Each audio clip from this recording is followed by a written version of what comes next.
જી જી આજે અમારા સાથી ધારાસભ્ય આનંદભાઈ પટેલ અને ગુલાબસિંહ સાથે અમે મહીસાગર ખાતે આવ્યા છીએ અને કલેક્ટરશ્રીને અમે હાલના તબક્કે મળવા માટે જવાના છીએ.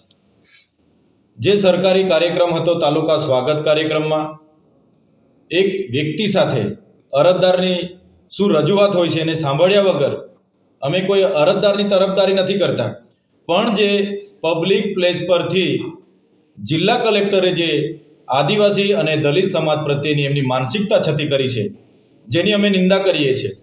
એમની જે ભાષા હતી કે ચંપલ નિકાલ કે મારના ચાહીએ, ચંપલ ખાને લાયક હે, હરામી સાલે, તો પબ્લિક મંચ પરથી જે એમણે જાહેરમાં જે અમારા લોકો માટેની જે નિવેદનબાજી એમણે કરી છે એને અમે સખત શબ્દોમાં વખોડીએ છીએ.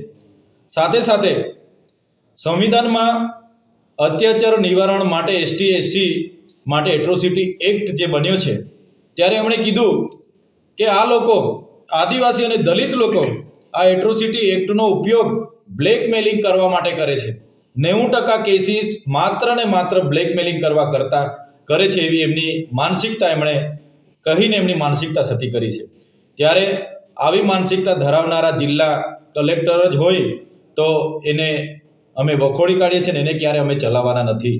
સાથે સાથે એમનો કાર્યકાળ દરમિયાન દાહોદમાં પણ એમણે એસસી એસટી ઓબીસીના કર્મચારીઓ સાથે જે વર્તન વ્યવહાર કર્યા છે એ બાબતોની પણ અમારી પાસે ફરિયાદો આવી છે.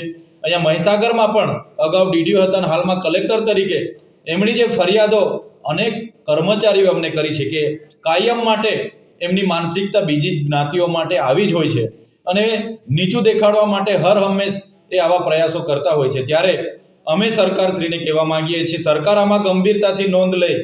અગર ગુજરાત સરકાર આ કલેક્ટરશ્રી પર ખાતાકીય તપાસ કરાવીને સસ્પેન્ડ કેમ ન કરાય ત્યાં સુધીની કાર્યવાહી નહીં કરશે તો આવનારા દિવસોમાં ખૂબ મોટું જન આંદોલન થશે.